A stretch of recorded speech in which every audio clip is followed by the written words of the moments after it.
Elgin Hushbeck. He's the author of a number of books with Energia Publications.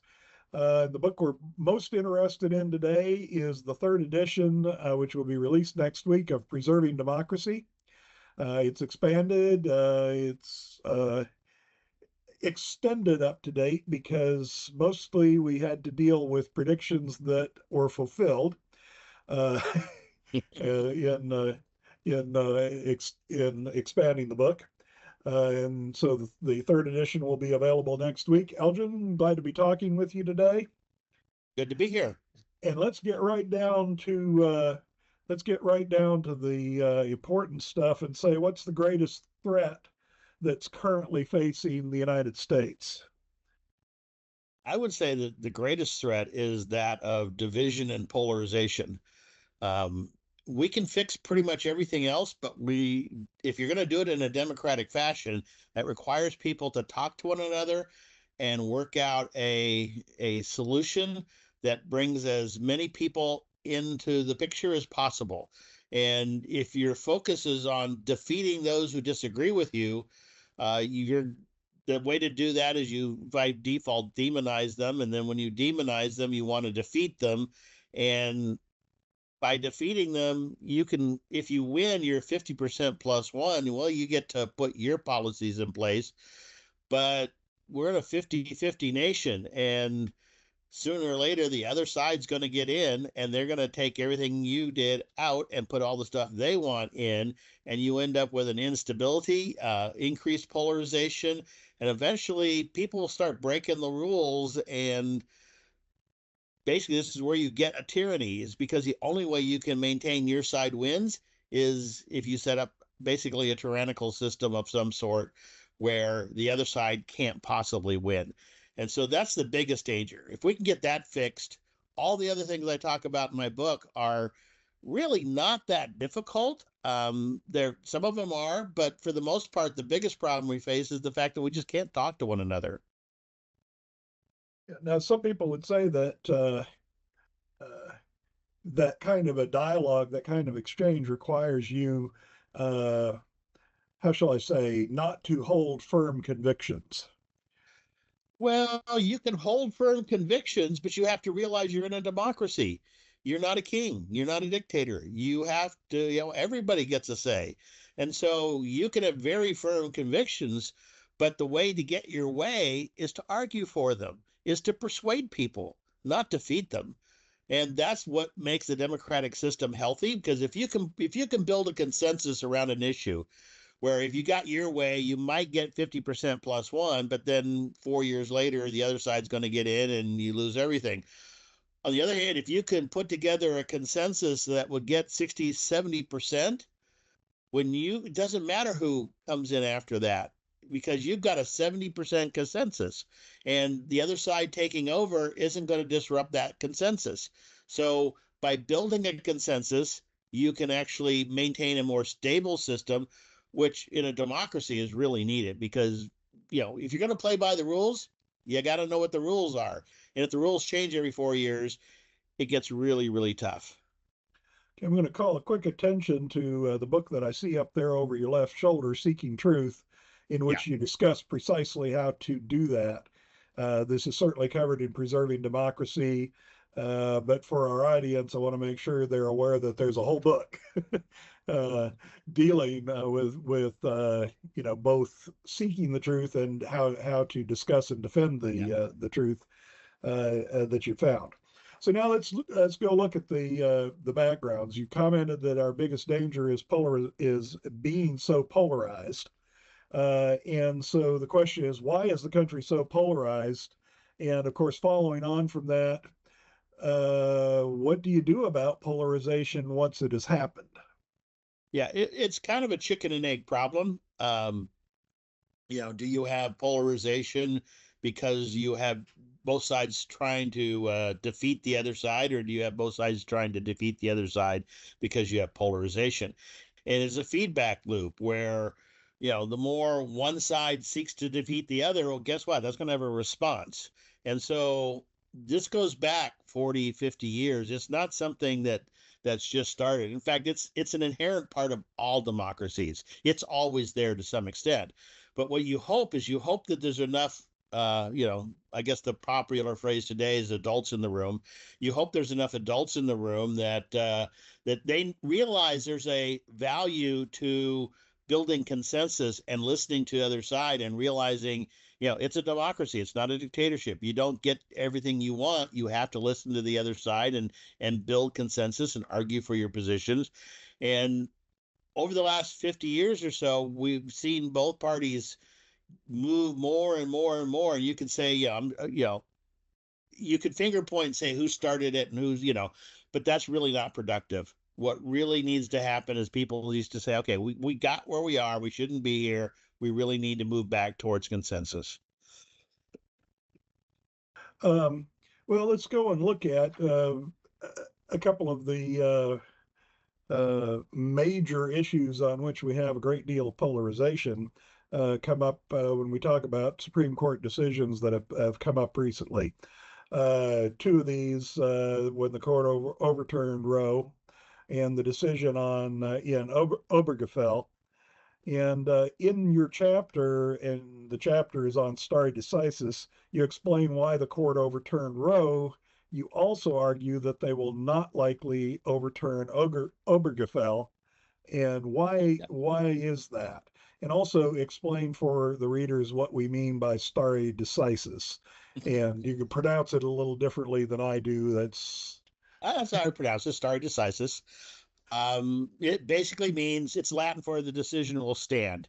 And it's recognized when you're dealing with the rule of law, one of the key features is stability. You can't have a rule of law if the laws are constantly in flux, which is one of the problems we have with sort of the large administrative state that we have, is that it's really tough to know what the laws even are.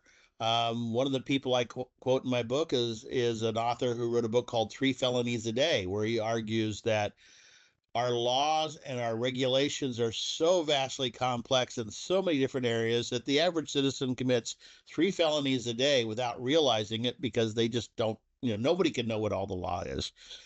So judges realize that's a problem too. So if you're a judge, and there's the whole issue of how you reach your decision, which is the previous chapter in the book.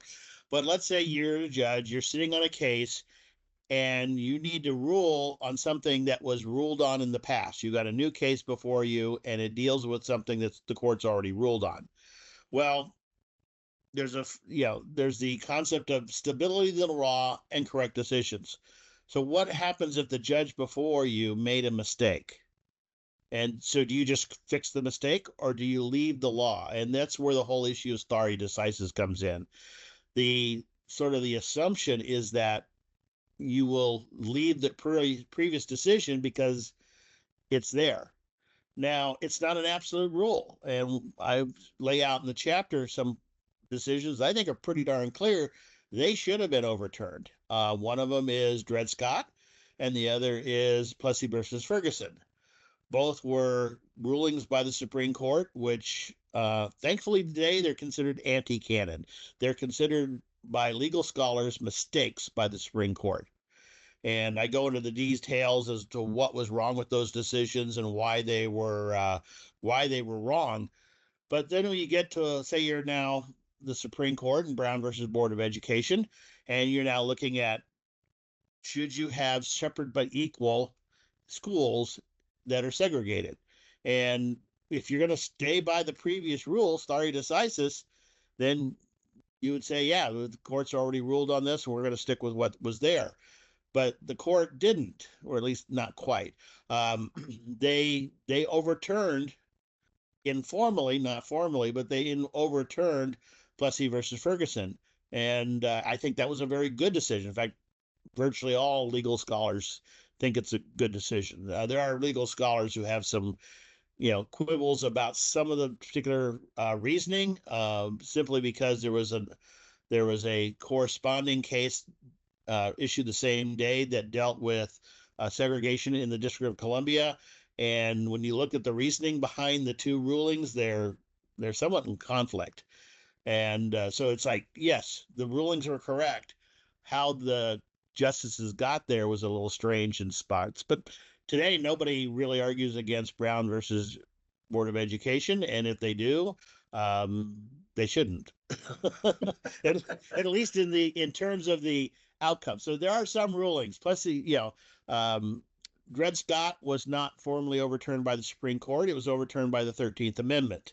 So because um, following the Civil War and during the Reconstruction era, a great deal of progress was made, and they wanted to make sure that that progress was maintained. And so they passed 13th, 14th, and 15th Amendments to try and cement the freedoms for blacks that had been won in the Civil War and then gained during Reconstruction. They wanted to cement those in.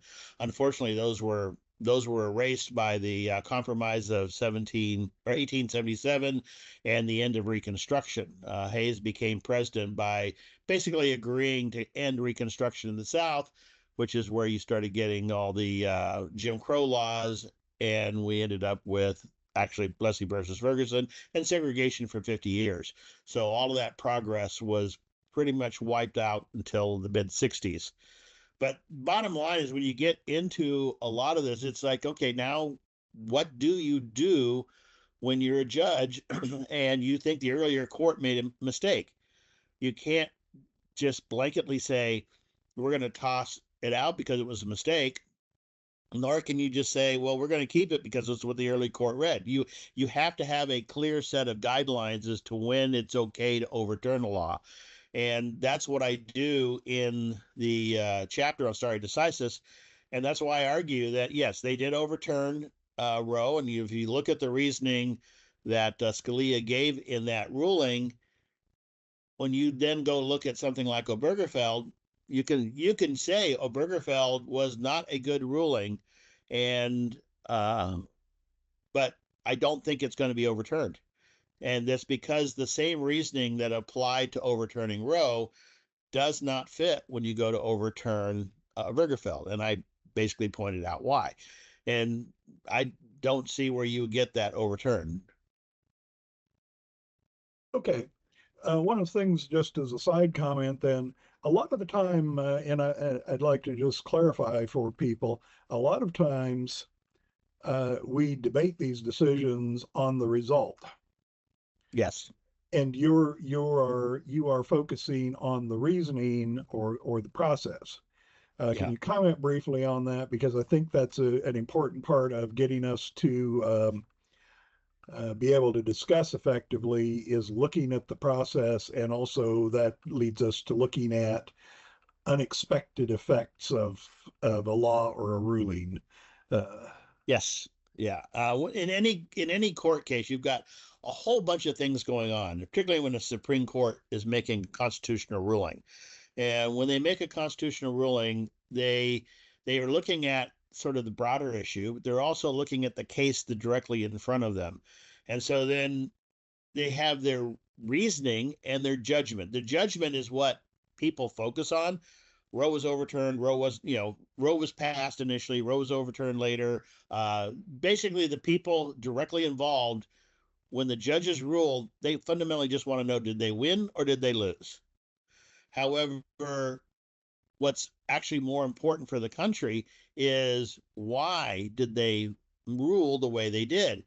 Because what they ruled, you may agree with what they ruled, but if they ruled for the wrong reasons, they may put some precedents and reasoning into constitutional jurisprudence that will then affect later rulings down the road. And I have an example of that in Everson versus Board of Education, where the court made a ruling that was pretty much in line with all the rulings on religion that had been done up until that point, but their reasoning undermined the foundations of what people had believed. And so they effectively rewrote the First Amendment when they did that.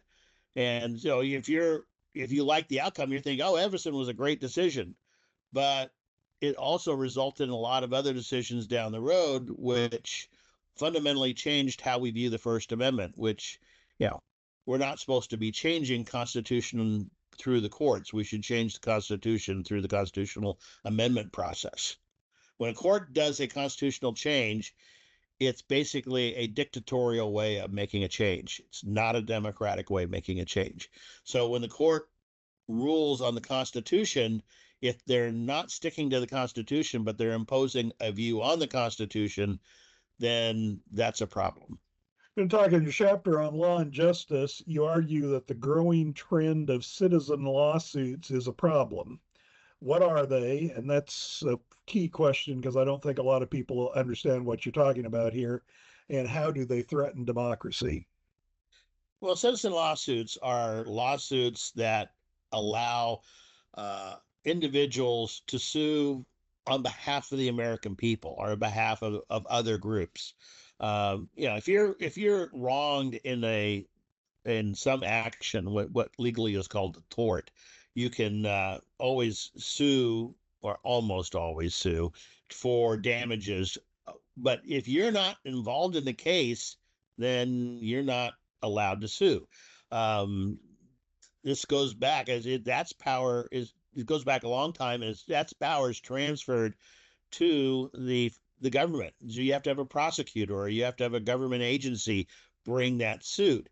And so what was happening is the federal government wouldn't bring suits in certain cases, and so they began to allow what are called citizen lawsuits. And so, for example, you say you own a piece of property in Wyoming and you want to build a house or you want to put up some structure on it. Well, somebody in New York who doesn't want the environment touched can now sue you and stop what you're doing. Instead, that causes all kinds of uh, problems. The biggest problem for democracy is that it transfers the decision making process in such cases away from the legislatures and away from uh, people who are, put in power to enforce laws and transfers it to judges. And really, what's happening now is you're actually having laws being written deliberately somewhat vague, because if you write them vague, then it's hard for people to really get excited about them, and you can get them passed, and you can also deny that you're doing what you're doing. And then once they're in place, citizen lawsuits can be filed, and suddenly it's a judge who is brought a case before him. He's got to make a decision. Does this is this covered by the law or not? And so when he makes a ruling, that's not a democratic process. That's a court making a ruling. It's more like akin to a king than it is to a legislature. And suddenly that's setting precedent that's used elsewhere. So you're having what should be political debates that should take place in the public square. You're having them take place in courtrooms, and you're having judges making decisions. Even we talked about stare decisis in the previous question. You know, that's judges maybe taking on a role they don't really want to take on, or they do want to take on. They're inserting their views where their views shouldn't be allowed. With citizen lawsuits, the judge doesn't really have a choice. Judge can't really say, well, this, I'm just not going to rule because I think this is a democratic process. He's got to make a ruling. He's got the case before him, and therefore you're taking things out of the democratic process. You're putting them into the legal process, and in the legal process, it's very difficult to get a democratic response. And even if the public disagrees with it, there's not much they can do about it. Okay, so particularly vague laws would tend toward this. Are there laws being passed, do you think, where the legislature is actually just opening the door to that? Oh yeah. Or so there's an intention. The question really there is an intention there to get something legislated that you could not have got legislated democratically.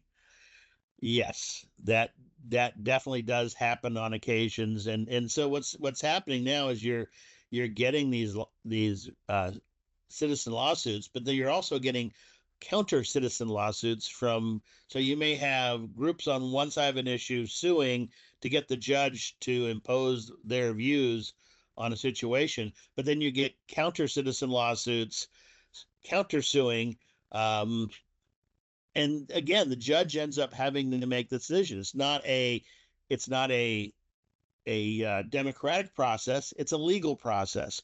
And so if you want democracy, if you want the people to have a say in the rules that govern their lives, then you really need to have this worked out in the legislature. And everyone complains about the legislature, and yeah, I do my fair share of complaining, you know. But not a lot of people that don't do their fair share of complaining. Well, there's a quote, I use it a couple of times from Churchill. So that many people have complained in this world of sin and woe about democracy, and it's the worst of all forms of government, except for all the others that have been tried from time to time. Yeah, we've got the complaint without being able to propose a good alternative. And I use that quote all the time. I sometimes use it on myself. I really hate this, but well, it's a key aspect in terms of democracy. It's a key aspect. Everybody loves democracy. They love the democratic process. They love elections when they win. Yeah. The question is, what do you do when you lose? And if your response is to go to the courts or, that's a problem, because the democratic process requires us to talk to one another. It requires us to listen, because you can't just talk one-sidedly, and your view of talking is explaining why the other side is wrong. You've got to listen. You've got to work for a compromise. It's hard. In my book on the Constitution, I talk about the Constitutional Convention, and it was very hard. I mean, there were some of the delegates just got up and left and never came back. There were days where they were in debate and they basically said, okay, we're going to put this topic off to the side. We're going to go to something else for a while to give people a chance to cool down, reconsider their positions. It was hard fought. I mean, sometimes, when I talk about consensus, I like that word much more than compromise, because when people hear the word compromise, they often think about, oh, well, we're just going to give in to the other side. No, consensus it really is a give and take, where you have to work together, and you have to listen and look for common ground and look for ways. If you go into the idea, I want all or nothing, there's a good chance you're going to end up with nothing. And so even if you get all, you may only get all temporarily. So you need to have a consensus, and that's something you need to strive for. And it's not easy. It's very difficult, but that's the heart of democracy. Let me ask you a question here on similar to citizens' lawsuits, but actually done officially. Have you seen any of, how should I say, prosecutorial overreach? That is, a prosecutor inventing laws in order to be basically trying through the court to extend a law in a way that the legislature would never have intended it to be used. Well, yeah, you see that both ways. You see prosecutors selectively prosecuting, and I want to stay away from, political trials, political candidates. Well, but you see this in, for example, in New York City. This is a current case, but you had Alvin Bragg, and he's basically going after Daniel Penny for, as a citizen who stepped in and subdued a violent person who was threatening people on the subway.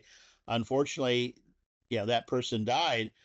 And yet, on the other hand, the cops that are the illegal aliens that beat up the cops, he's doing plea deals with them, and they're out on bail. And they basically, in fact, one of them was just brought back in on another charge, and the judge was very upset, saying, you can't, not going to keep letting you out if you go back and commit more crimes, which actually kind of struck me as very strange for a judge to say, because why didn't the judge just put them in, illegal alien here without bail, attacked a police officer, accused of attacking a police officer, now accused of committing other crimes. Some of them have already tried to flee the state. Do you think there might be a flight risk and need bail? But this idea where you can, depending on the crime you commit, whether you will get charged or not, oftentimes depends on whether the prosecutor likes you or not. And if you're doing something the prosecutor doesn't mind, then they're not going to charge you. If that's not justice. That's really onerous in terms of the rule of law because there's no consistency there. And I quote Justice Jackson from back in the 40s warning about this.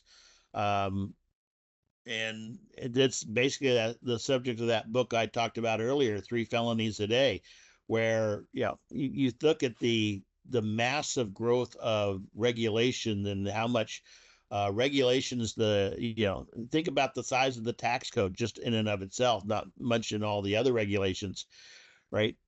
Tax officials can't keep it all straight.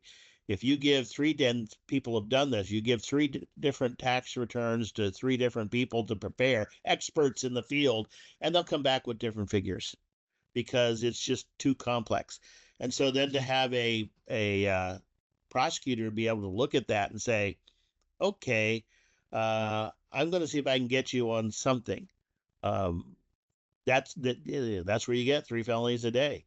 And what really alarms me is the growth of what I would call process crimes, where they're going to investigate you, and when they can't find something, they will then charge you with perjury or something because you can get into he said, she said. I mean, our memories are not that good.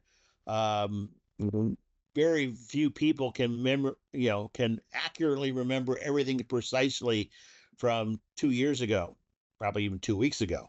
So, if you get asked about it, you will probably give a slightly different statement than somebody else.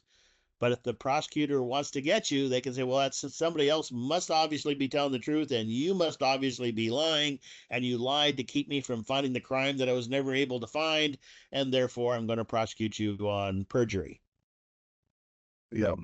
That's the sort of thing we're running into increasingly, and that's the sort of thing that is most damaging. I mean, I start off the book with a history of Rome. And if you look at what was happening from about 100 BC to about 44, when Julius Caesar came in, one of the things that was going on was the increasing use of the legal system for political purposes. And we're beginning to see the same thing in this country.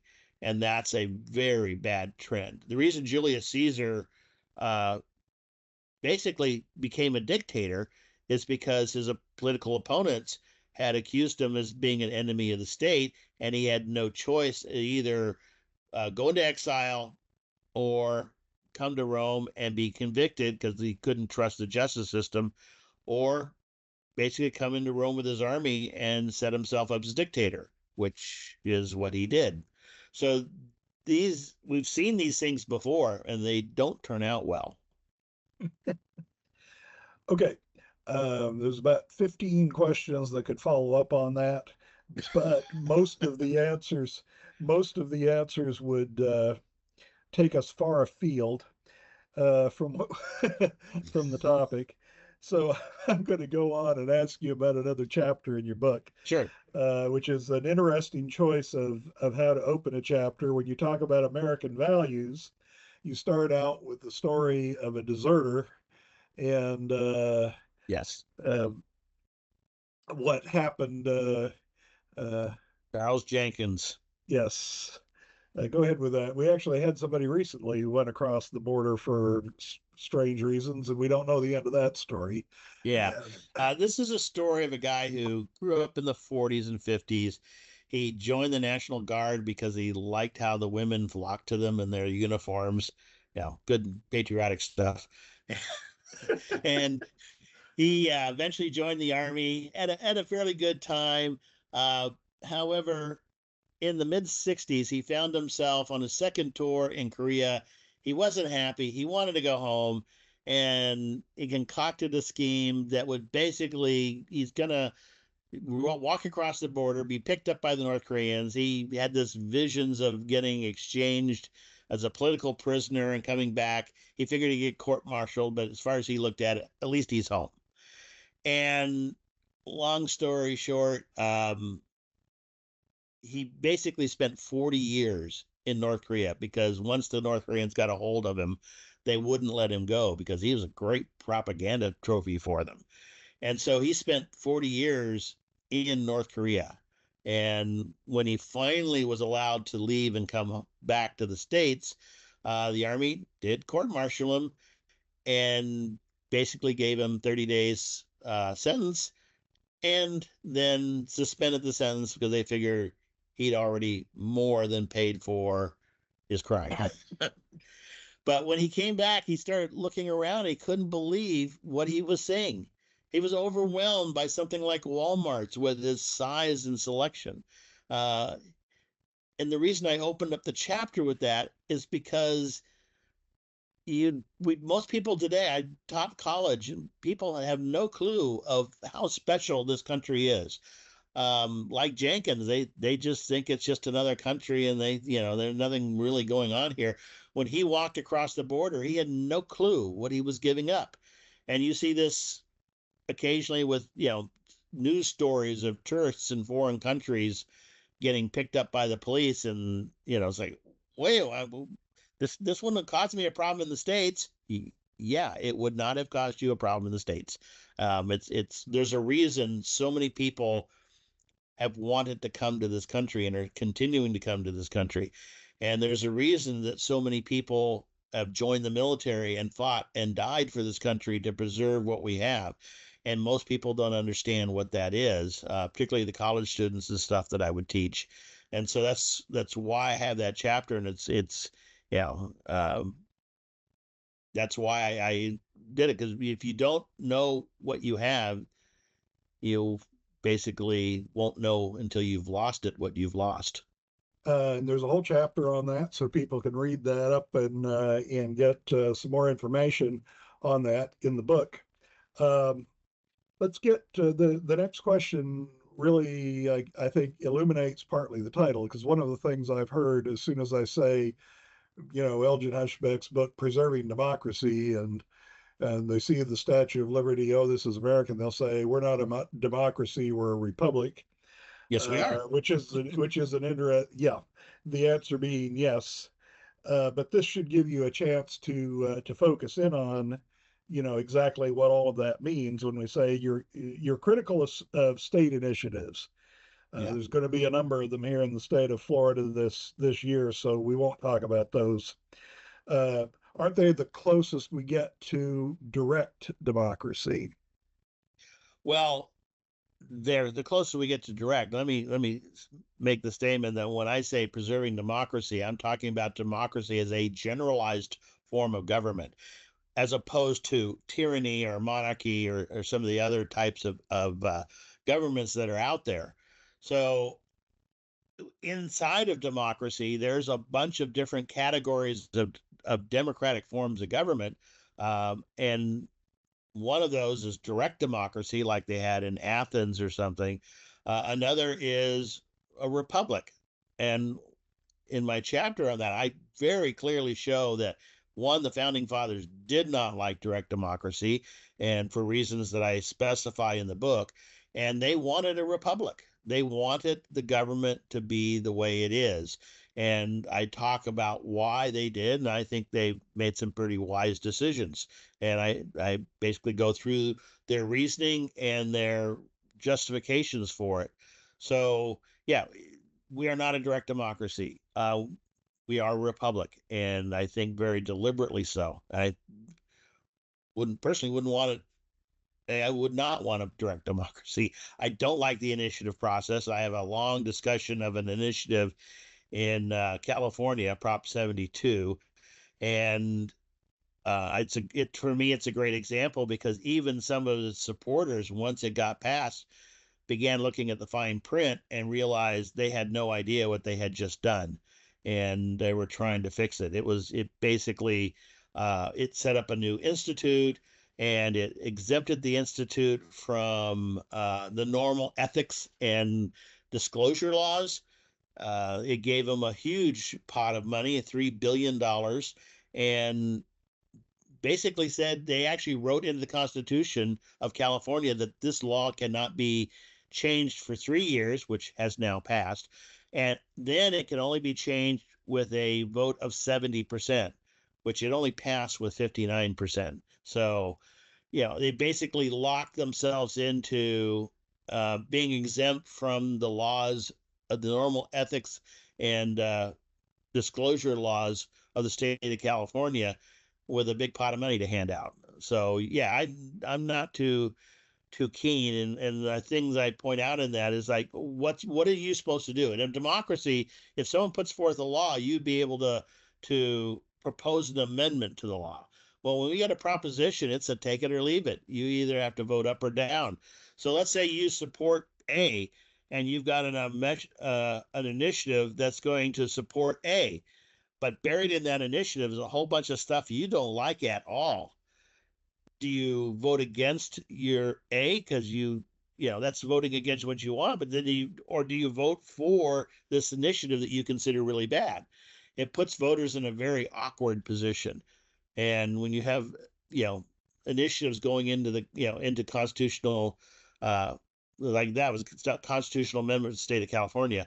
If you have amendments going in like that then make it very difficult to change, how in any sense is that a good expression of democracy? I face that every election. Well, that's I, why I, we should have representatives, because if your representative doesn't represent you, and that's something I talk about in the book as well, but if your representative don't represent you, can at least get rid of them. You can vote somebody out. um, if you get an I've rarely, initiative passed, it's really tough to deal with. even with all the process that we have here in the state of Florida for uh, approving the summary of an initiative that goes on the ballot. I have yet to see an initiative that did not shock me at some point after reading the summary. And then when I go to Yeah, read the full text of the initiative, which of course the majority of voters won't, uh, they won't actually do that. And this is another case that I bring yeah, up. I wonder if you'd agree. It's another case where we very often support or oppose based on whether we like the particular outcomes. That, in other words, if the yeah. if you Well, have an initiative, if you want taxes reduced and the initiative reduces taxes, you like it. Now, the next initiative may cause a whole bunch of additional taxes, and you don't like that one, but you don't realize that the process that brought A in has allowed B to come in and harm and do harm. yeah. Nope. Well, if you look at the Prop 72, it was for stem cell research broadly, but it was 11,000 words long, right? How many people took the time to read all 11,000 words? And I remember the campaign for it. One of the campaigns was that it banned cloning. Right? Okay, great. Yeah, it banned cloning. People didn't like cloning. They wanted stem cell research, but they didn't want cloning. Well, buried down in the law was a new constitutional right for somatic cell nuclear transfer. Excuse me if I botch that. I am not a Right. biologist. But when you go to the definition of what that is, that's a form of cloning. So people voted for it some people did because it banned cloning, and yet it actually uh, made a constitutional right for cloning in the state of California. So it was the exact opposite of what some people were expecting.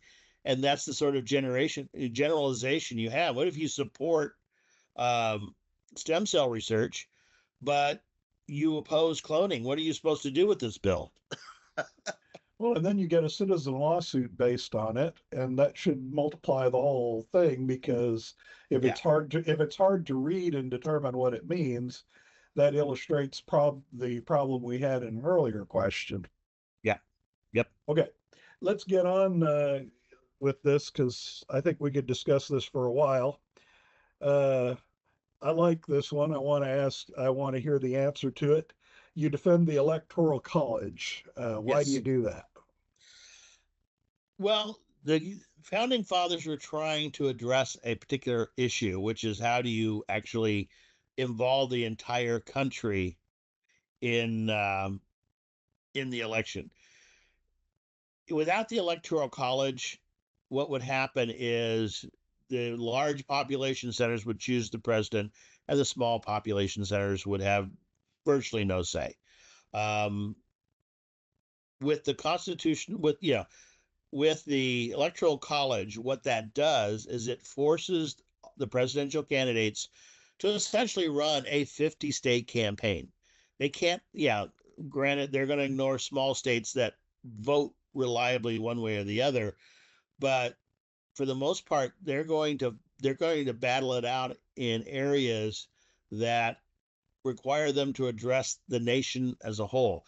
If you want a president who's the president of big cities and only the president of big cities, then you don't need it. But if you want the president to be the president of the country, then you need the president to have a country focus. And he's the only officer uh, that elected official that is national in that sense. Your senators, they're representing states. Your representatives, they're representing their districts. Only the president represents the country, and the electoral college requires them to basically run a national campaign. Okay, and that would all probably also add uh, democratic in basic form does not always mean that every vote counts equally in everything. No, because the electoral college is one of those areas. It's a It attempt. shifts the weight of some votes. It attempts to blend the because the problem that was faced at the time of the Constitutional Convention, and this is one of those compromises, but the one of the compromises that allowed the Constitutional Convention to exist was that the smaller states were definitely afraid of the larger states, and they did not want the smaller. If you did not have the Electoral College, then essentially New York and Virginia would have pretty much elected, probably Pennsylvania maybe, would have elected the president, and the other states would have had little to no say. And that's not what they wanted. They wanted all the states to have an impact, which is why in the Electoral College they basically get a vote for each senator and a vote for each representatives, which divides the country out. Now, people say that well, that ends up in anomalies where the uh, the person that wins may not be the person that won the popular vote. That's technically true. I'm not sure that would be the case, and I'm not sure how much would change because if you're in California and or big blue state, or if you're in Texas and a big red state, and you want to vote for the other candidate, not the candidate that's going to win, right? Yeah, you can go vote, but then there's a lot of people that don't even bother because they know their vote's not going to count. Um, you know, it's extremely unlikely that Trump would win California or that Biden would win Texas. So, if you're a conservative, you're a Trump supporter who lives in California, really that important, to go to the polls and vote. You could say, "Oh, I'm going to vote for my senator." Well, no, it's going to be a Democrat, or I'm going to vote for my representative. That's probably also going to be a Democrat. So, you know, why bother? And I would say you should go vote personally, but I know there are people who don't bother. I've talked to them, right? So, why, if we suddenly had to run a nationwide campaign where you're going after every single vote you can get in every single district, that's going to be a vastly different campaign. and you're going to have a much more media focused. It's going to be much more detached, because one of the things about campaigns, it's how we get to choose our politicians, but it also is a feedback mechanism for the politician, because they've got to go out and they got to shake hands and kiss babies and listen to constituents complain. And if they're only going to the big population centers because that's where they get the most bang for their buck, um, that's gonna have an effect. They're not gonna represent the country as a whole. Okay. There's a lot of things that we could discuss about that whole process, but we won't. Yeah. Well, it's uh, one of those things that there is no perfect answer. Are there pros and cons? Yeah, there are pros and cons to each of these. I talk about political parties in a section of the book, and their political parties versus all the multiple parties you find in a parliamentary system. They both have strengths and weaknesses. The big difference is that eventually, when you're trying to choose something like a president or a prime minister, eventually you've got to get down to a single person. Everybody's got to get divided into two groups: those who support the person who won and those who didn't. Right? Um, that requires building a coalition, right? In a parliamentary system, you vote for the parties.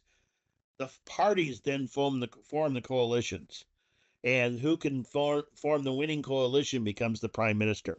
So it's a two-step process. You first vote for a party, you then vote for the coalition, and the person the person who becomes prime minister may be part of your party may be part of that coalition, but you may not support them. So in our system with two parties, we still have coalitions. The difference is that coalitions get formed prior to the election. And so, you get these situations where you can vote for the Republicans or you can vote for the Democrats because, the group of people is, neither party is monolithic. There are lots of different groups with lots of different positions, um, and they come together in the party. And then you can either join that coalition because you like the person that got it in top, or because the person on the other side is even worse. However you do your reasoning, but you know what you're voting for up front. Where so that the coalitions form beforehand, as opposed to the multi-party system, which is the coalitions form after you vote, so you don't really know. You may have a good idea, but you don't really know. The other thing is multi-party systems because they have so many parties, tend to be more unstable. Um, that is not a good thing. And I point out in the book, in the 5 years, or 4 years before this, before October 7th, Israel had five governments in 4 years because they could not get a stable coalition together. okay. Well, I was going to ask you to defend the two-party system, but you just did. So I'm going to go. I'm going to go on and ask you if there's any changes. And I think that really all leads up from what you just said, any changes that you would support to the way in which we elect presidents. Well, yeah, they can always improve the system. You know, I'm not arguing that what the founding fathers gave us is carved in stone and cannot be changed. What I do argue for is that if we're going to make a change, we need to understand what their reasoning for it was, why they did what they did, understand what we're doing, and is it going to make things really better. The analogy I use is, when we make a change today, are we streamlining the process to make government run better, or are we knocking out key foundational supports without realizing it? That's going to cause the whole thing to come crashing down. And how would we know the difference? That's kind of what the theme of the book. One change I personally would make, you're going to make me dictator for a day. But it's something I've mentioned to politicians, and no one's taken me up on it yet. But I'd like to see us change the way we select vice presidents. Currently, vice presidents are picked by the president for personal political reasons. They think it's going to help them in this state, or it's going to help them in that state, or whatever. Whatever their reasoning is, they pick the vice president. So when, God forbid, something happens to them and the vice president has to take over, you get somebody who literally was picked by one person. And nobody else had much say in it, at least publicly. The public had no say in it. Even worse, that person, because of incumbency and power structures, they become the de facto leading candidate for the next election. Right? After the 8 years is done, or 8 years later, that person will probably be the leading contender for that party's nomination. Not because they're a good person or anything else. It's just because they've, the power of incumbency. They rack up a lot. I do talk about the power of incumbency and ways we can actually deal with that. But at the moment, it's a real thing. It exists. And so, we end up getting our presidents too often picked or constrained artificially because of the arbitrary choice of earlier presidential candidates. So I'd like to see that people ran for vice president much the same way they run for lieutenant governor or something. And obviously there's some issues there. You want to make sure that personally, I think you should make sure that the president and the vice president are the same party, because it's too. I've been in states where the governor and the lieutenant governor are the same party, and it's a problem. I think but how you would actually do the mechanics of it, I don't. That's something I haven't really thought that much about, because it's not that realistic. But it is a change I'd like to see. Okay. In your book and in the course of this discussion, you've talked about a whole bunch of different problems. And I guess that's one of the hazards of writing a book about the political system, is that you're going to be talking about a bunch of problems. Uh, so if you could wave a wand and fix one, what would you fix? The biggest thing I would fix is I would, wave a wand and get people to talk to each other. Yeah. In good, open discussion. Because that is, if you do that, and and in the process, we would have to shift to more of a focus on building consensus. Um, a lot of the problems we have are, we don't even realize we're so much demonizing the other side. We got to defeat the other side, that we don't even talk about why as much. So it's like, okay, well, there's a number of problems, and I say in the book that the country has to make a decision. The country has to decide: are we going to go down path A? Or are we going to go down path B? One of the examples I used is Social Security. Social Security is going bankrupt. Everybody admits it's going bankrupt. They also admit the sooner we do something about it, the easier it will be. So it's going bankrupt. It gets harder the longer we wait, and yet we don't do anything. And why? It's because there's two big paths as to what you have to do to fix it, and there's not an agreement. And so the people need to basically reach an agreement as to what are we going to do. We voted for people who understood. I mean, one of the problems I talk about representatives is they have to be able to represent. That if the public doesn't know what they want, then how can they represent that? So we need to have a good, clear understanding of issues and ideas. It's one of the reasons the book focuses so much on issues and ideas. It doesn't focus on partisanism. Amazing how you sometimes just get words. It doesn't focus on partisan politics. it focuses on issues and ideas. And if the people did that and they started talking to each other and working out compromises, and then insisting that the people they vote for do the same. You got two candidates running, and one is going, okay, I'm really seriously going to work to build consensus, and the other just demonizes the other side. You vote for the one that builds consensus. It may not be a good short term strategy, but the long term it is. Because if politicians start losing, the fundamental thing a politician wants to do is they want to get reelected, right? So if people start losing because they spend all their time demonizing the other side as opposed to putting forth policy suggestions and a willingness to compromise and build consensus, to listen to the other side, then they will change. The thing about democracy is the people are ultimately in control.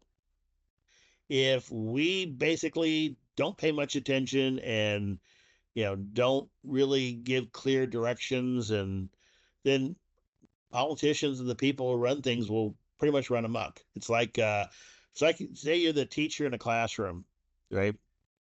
If you just sort of ignore things, well, what's going to happen? What are all those second graders going to start doing? It won't be good. So we need to, as the public, we need to hold our representatives accountable. We need to at least pay not constant attention, but we need to have somewhat of an idea of what they're doing. One thing that always infuriated me was the politicians, and they're in both parties, who come to their districts and they campaign in one fashion, and then they go to the seat of government, being the state or the federal, and they vote in a completely different fashion. And that, that it should not happen. So number one, we need to start talking to one another, which is really tough because most people don't want to talk politics because they're too afraid to.